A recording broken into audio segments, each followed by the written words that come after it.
Are you a music snob? Do other people tell you that you're a music snob? Do you pull up next to a car at a stoplight and the window is down and there's some god-awful noise that is coming out of that and you just roll your eyes? Do you find it hard not to say something negative about someone's musical taste? Do you like to assume the DJ reigns at a party just so you don't have to listen to someone's terrible musical taste all night long? Or are you more tolerant and open-minded about music? Hi everyone, this is Paul Crayson and you're watching Music Mentions. Today we're going to cover the 10 traits of a music snob. Stick around to the end of the video and I'll let you know if I define myself as a music snob. The answer may just surprise you.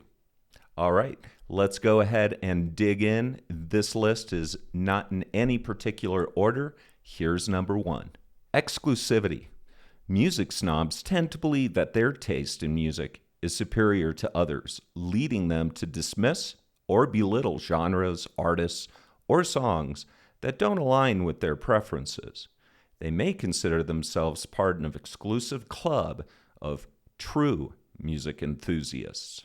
So I'd say most people are guilty of this music snob trait. I mean, come on, do you really know anyone that likes all genres, all types of music? If you do, let me know in the comments. I want to know more because that person is a unicorn. I mean, really, does anybody listen to, let's say, rock and heavy metal and contemporary country or contemporary Christian, classical, grindcore, free jazz? And do they do it regularly? Probably not. However, there is a difference between belittling genres and just ignoring them because they just don't do anything for you. And honestly, I don't think you can really say that one genre is inferior to another genre just because it doesn't do anything for you. I'm sure that there are some death metal fans out there that are hardcore and it provides a lot of value. They love to listen to it. They love how it makes them feel. Music's a very personal thing. So let's not say that, and this may be controversial, in my mind, death metal, classical music, yes, one might be more difficult to make, might require a lot more players than the other one, but I wouldn't say one is better than the other. Number 2, dismissiveness. The music snob may be dismissive of popular or mainstream music, often claiming it lacks depth, creativity, or authenticity. They might view chart toppers as unworthy of their attention. Just because something is hyper-popular, it shouldn't be dismissed as not having any artistic value or even great artistic value. The music snob may say, oh, that mainstream chart-topping stuff is, it's candy, easy point of entry, it's formulaic, doesn't challenge the listener, has no lasting value or appeal. And also, I think falling into this category is the dismissiveness that some bring to bands that they loved for a long time. All of a sudden, the band blew up, got super popular, and then they said, no, I'm not listening to them anymore because they sold out. I bet you know someone like that. Being dismissive in this way really is like throwing the baby out with the bathwater. The Beatles, for me, are a perfect example of why this trait doesn't really hold any water. They were super popular, and arguably, in my book, no one's made better fucking music ever. Number 3, obscure preferences. Music snobs often pride themselves on discovering and championing obscure or lesser-known artists and genres. They may see value in being the first to discover a hidden gem. Some listeners, they love to search and find the next Soundgarden. They want to be known as the guy that, hey, he was listening to them before anyone else knew who they were. Like it imparted some type of status to this person because they happened to discover the band first. They almost consider themselves like an amateur A&R person for their ring of social media and friends and family. This is a kind of one-upmanship, and it can definitely be putting off to people. Now, I've been guilty of this myself, but there is a difference between constantly bragging and talking about how they discovered this band and not really caring to let anyone else know. Number 4, the music snob may engage in elitist behavior, such as criticizing people for their musical choices or acting condescending when discussing music. They may use their musical knowledge to assert intellectual or cultural superiority. Now, I think this music snob trait may be the most harmful and off-putting to people, almost saying that someone is less of a person just because they happen to like Justin Bieber and K-pop. I think this trait, more than any of the others, is going to piss people off. They're just not going to want to be around you. No one likes someone that acts like an elitist. Number 5, genre narrowness. Some music snobs limit themselves to a very specific subgenre or era, dismissing anything outside of their chosen niche. They may have a rigid definition of what real music should sound like. This one, I think, is pretty prevalent in most music fans. For example, some people won't listen to anything except maybe classical or 50s era jazz. They consider some genres to be beneath them. What's funny about this one is I do think that these people that are extremely rigid in their genres, they do like other music. But if they've invested a lot of who they are and have told other people who they are, I'm a classical guy, but they do like a little punk rock on the side, they certainly don't want their friends, family, circle of influence to know about that, because that will definitely put a chink in their armor. Social groups, I think, have a lot to do with this as well. If you have a social group and you are the heavy metal guy, you certainly want to keep that cred. Am I guilty of this one? I have to say, kinda, sorta, yes. There are a few genres that just doesn't do anything for me. Classical is one of them. Contemporary country, for sure. Contemporary Christian or any worship music. There are songs, there might be certain bands that I actually dig. But for the most part, these 3 genres,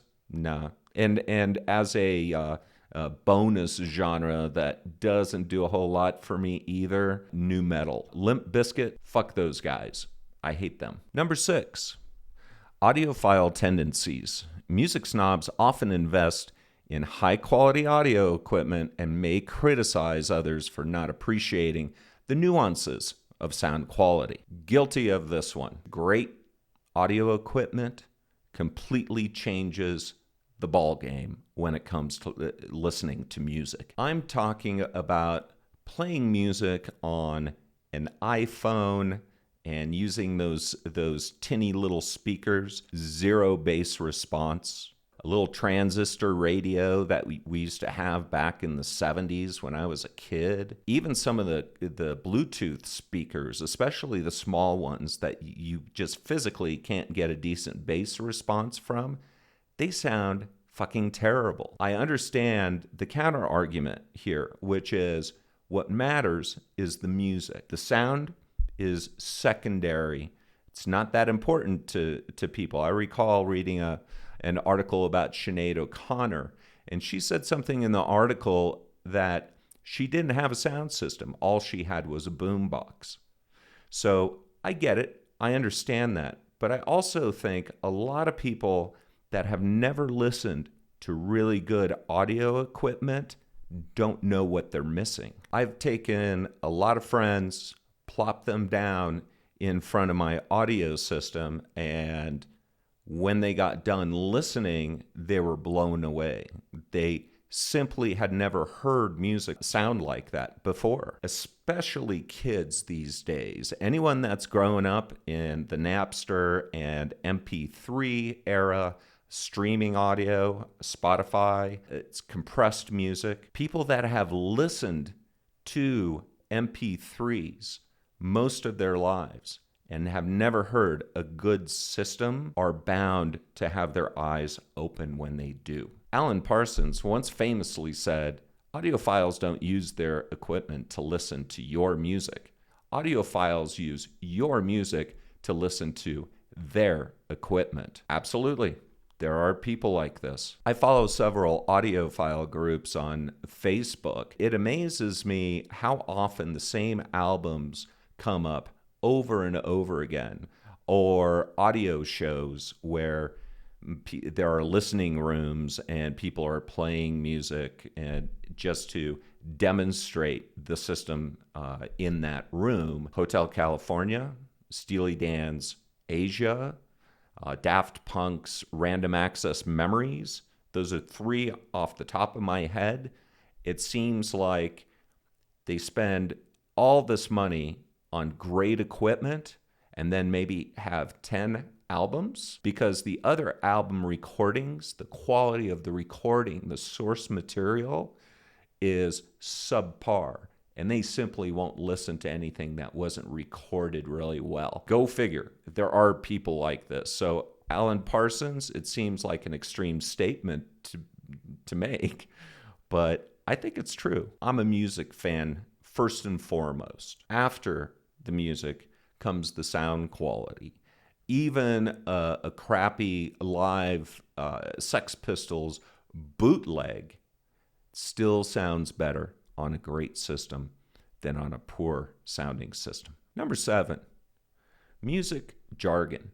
Some music snobs may use complex music terminology or industry jargon to discuss music, making it difficult for others to engage in meaningful conversations with them. Musicians are main offenders, I think, of this music snob trait. For example, you're listening to Zeppelin with a guitarist friend, and she says, "I love the way that Jimmy suspends that chord just before the song modulates into the middle 8. Yeah, this is pretty snobby, especially if you are not a musician. She's talking past you. She most likely understands that those terms don't have any meaning for you. So why is she saying that if not to show some kind of a special insight, superiority that she has around music, because she understands these terms and maybe understands music theory and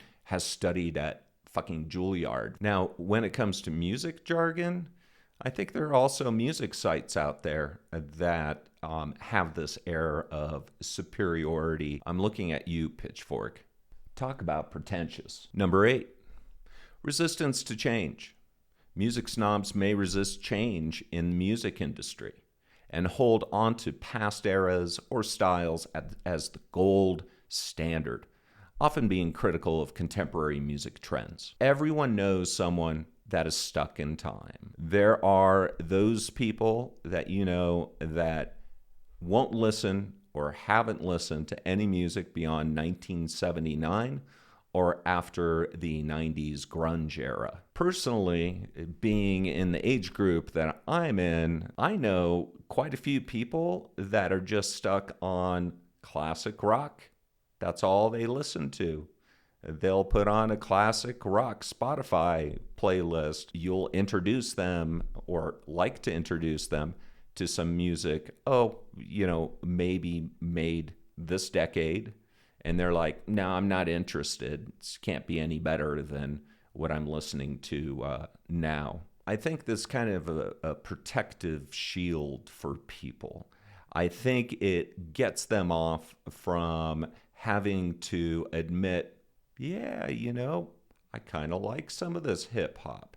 There's a lot of hip hop dismissiveness in my demographic. You've heard it. Rap is crap. Rap is not music, it's people talking. There's no melody. They don't even play their own instruments. I love me some hip hop, especially some old school hip hop.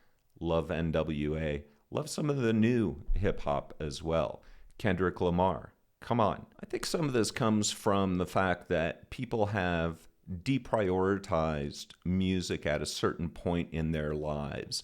Typically in the mid-20s, mid-30s, they get a job, they get married, they have kids, they've got a mortgage, and all of a sudden, the importance and the prominence of music in their lives simply disappears. These people who once were extremely passionate about music, went to the concerts, bought the albums, bought the t-shirts, maybe even got the tattoos. It was a subtle change. And then all of a sudden, a couple of decades get behind them and they realize, wow, I just really stopped listening. I've been listening to Nirvana for years and years and really nothing after grunge. How we listen to music has changed so much over the decades, where it used to be FM radio, AM radio before then, but someone was curating music for you.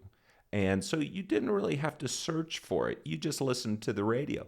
You didn't have a lot of options. If you didn't have a lot of money growing up, like me, you had to buy the album to hear other tracks that weren't played on the radio. Now it's a lot harder for people to discover new music. The price of entry is more difficult because the internet, they need to go out and search and listen and read. One thing I would recommend is create a playlist for them and say, hey, I created a playlist of these great newer bands and newer songs, and I think you'll dig this. And a way for them to maybe get more interested in modern music is try to form that playlist kind of close to the decade or genre, to that sound that they happen to be stuck in. Number 9, gatekeeping. They may engage in gatekeeping behavior, attempting to dictate who can or cannot be a real fan of a particular artist, genre, or subculture. I think this one is quite common. You might know someone like this. I think the perfect example is Metallica. There it has been this back and forth with Metallica fans for many years. Those fans that consider those first 4 albums to be the holy grail, they discount everything afterwards. All those people that came on board with the Black Album, boom, that album exploded. All of a sudden your grandma is listening to Enter Sandman. It's on MTV. They're making millions and millions of dollars and selling millions and millions of albums. Those older Metallica fans simply check out and they say, fuck you guys, they used to be good, they're terrible now. Regardless of the quality of the music that they're releasing, right? They're terrible now. They decide they hate Metallica from this point forward. What they fail to see, and this goes back to the one about the popularity, right? If something's a chart topper, these people don't want to listen to it. The Black Album, another example. It was a chart topper, but what a great album. Seriously, fantastic album. No, it didn't sound like the first 4. Another example of gatekeeping is maybe wearing the wrong clothes to a concert. You're going to a punk show and you wear a polo shirt and maybe some dress slacks. I'm certain you're going to get some looks like, who is this guy? And there's no way that this person can be a fan. I remember one time, this was back in college, I stopped in with my girlfriend, we had a meal, I saw a guy at the bar and he was dressed up in a 3-piece suit. And I was watching him as the music played, and Smells Like Teen Spirit came on the radio. And I saw this guy just grooving to it, obviously really liked it. You wouldn't expect that. Guy in a 3-piece suit. I say, hey, the more the merrier. This gatekeeping stuff, pretty fucking silly. And we're at number 10. Snobbishness in concerts.